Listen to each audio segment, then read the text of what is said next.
Alright, so until you guys start asking questions about other handyman stuff you'd like to know, I'm going to post videos about whatever I'm interested in. Cool. So, right now we're going to talk about soldering copper pipe. So this is not something that's done as much nowadays because there's other methods of joining copper pipe, but before all these newfangled methods, crimping, stuff like that, were introduced, this is how plumbers did it. So, take this with a grain of salt. This is my first time doing it.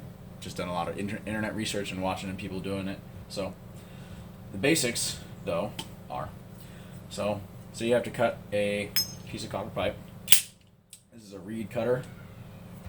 The cutting wheel cuts it. These two rollers keep the copper pipe in place. Real handy. A little expensive, but they're solidly built. So, basically, it just scribes a line, and this slowly tightens. You don't want to tighten that too quick, or else you'll break your blade. But it's pretty quick when you have new blades, so keep those sharp. So you got this piece. Now, I'm not sure if you can see it. Let's focus in. Focus. Come on. Oh, you son of a... That's not going to work, is it? Maybe. Come on. Okay. Well, when you cut that, you get a lip on the inner surface there. And what that lip is going to do is, as water is rushing through the pipe, that water is going to hit that lip, and it's going to cause a swirl. And on half-inch pipes, the water's moving faster because it's smaller diameter, and if for a given flow, you're going to have faster velocities. That lip is going to cause the water to swirl and increase velocity, and what that can do is that right where that swirl occurs, it can cause increased corrosion on the pipe, and also it can reduce the smooth flow of the water, which is generally what we try to avoid in plumbing. So what you do with that, this has got what's called a pencil reamer on it. Handy little tool. You ream the inside of that pipe out in preparation for connecting the fitting. And this you do whether you're crimping or whether you're going to solder it, whatever. Now especially you want to keep the outside of the pipe smooth, which with cutting with this you don't really get a jagged edge on the outside of the pipe. But say you cut something with a Sawzall, you want the outside of the pipe to be smooth. If you're using crimped fittings, especially something like that has an O-ring that fits on, because you can cut that, you can mar that O-ring as it slides into the fitting if you do that. So a lot of the crimp fittings, so like the ProPress system, have a O-ring here on the inside, and that as that fits in over, if this would cooperate, there you go, you can cut up the inside of that O-ring, but we're not doing that. So here we are. I just realized that I reamed the wrong pipe because I'm not using that tiny piece because I can't hold it right now with the torch going. So, and basically I'm just getting rid of that little edge on the inside. So just cutting away a little ribbon of copper until that feels smooth on the inside. Cool. Nice and smooth. Alright, next thing we're going to do is, because there's you can see the copper's not really shiny. It's not, it is shiny, but basically this is not clean. You got copper oxides on the outside of this, and what that will do is if you try to solder it, you will not get the adhesion to the copper pipe. Let's talk about what soldering is real quick first.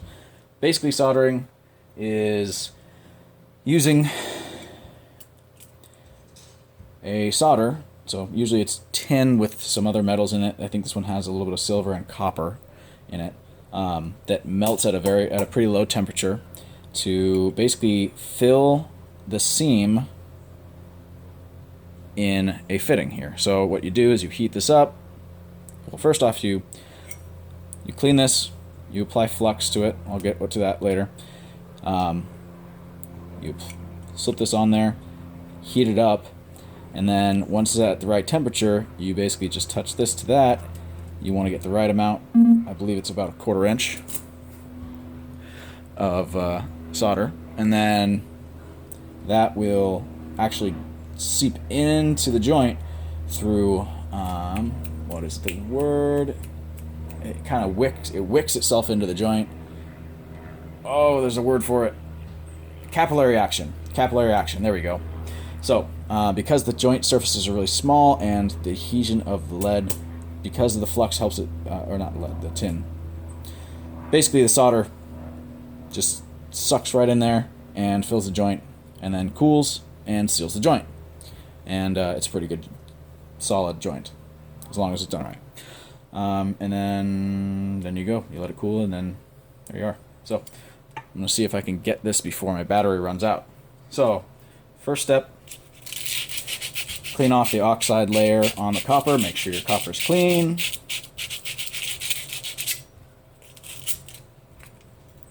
Right. That's how we want it. Let's get some light on there. Cool.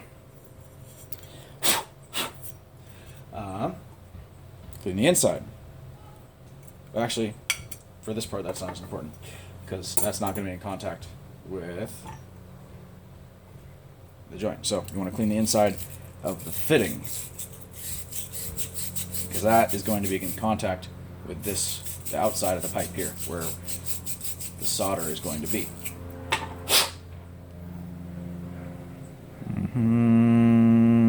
Focus. Yeah, you're just not going to play with me right today, are you? Alright, anyways, let's just move on. So, clean the inside. Here we go. And sometimes this edge will be a little bit rough, so you can bevel it down a little bit by doing that. This is basically just like sandpaper. Yeah. Anyways, so here we got, can you see that? Yeah, there you go. We have a little bit of flux. What this does is it prevents oxides from building up while you're heating it, and it improves adhesion of the solder to the pipe. So if you don't do this, it doesn't work very well.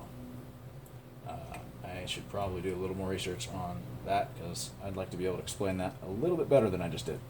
So I apply a little bit there, and I'm going to apply a little bit actually to the inside of this. I'm not really sure if that's how most people do it, but that's how I'm doing it, because I feel like it. Slip that on there. I realize I have a sticker on there. It's going to burn. It's going to be pretty... let's see if I can take that off real quick. Yeah, that's probably a better idea. There we go. Alright, so now we get out flame. Fun part.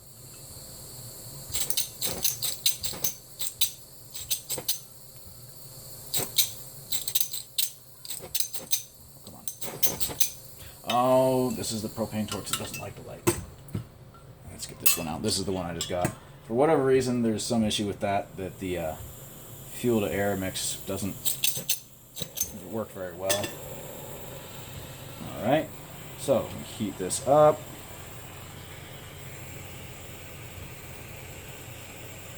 And I'm still getting the hang of how hot to get it, but basically when I see some discoloration, that tells me that it's probably about ready.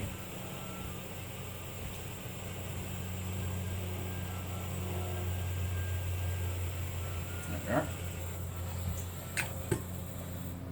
So, as you can see, there's that in there. Let's see if we can get it better.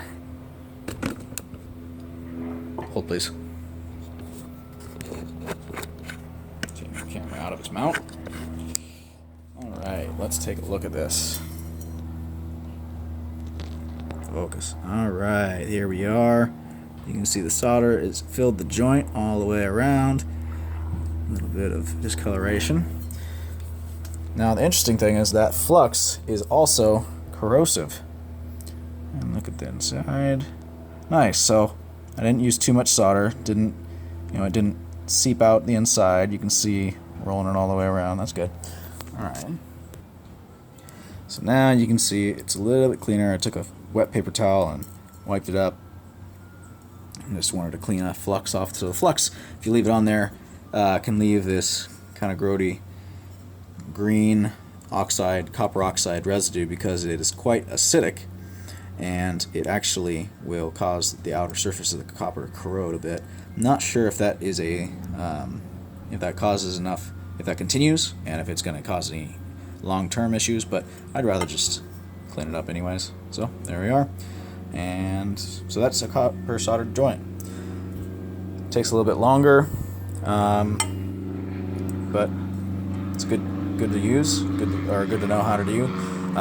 Nice thing about this is also you can unsolder copper joints. So that solder there, it has a pretty low melting temperature, and you can apply a blowtorch or a propane torch, and you can unsolder the copper joint. So you can redo your work if you make a mistake. So there it is.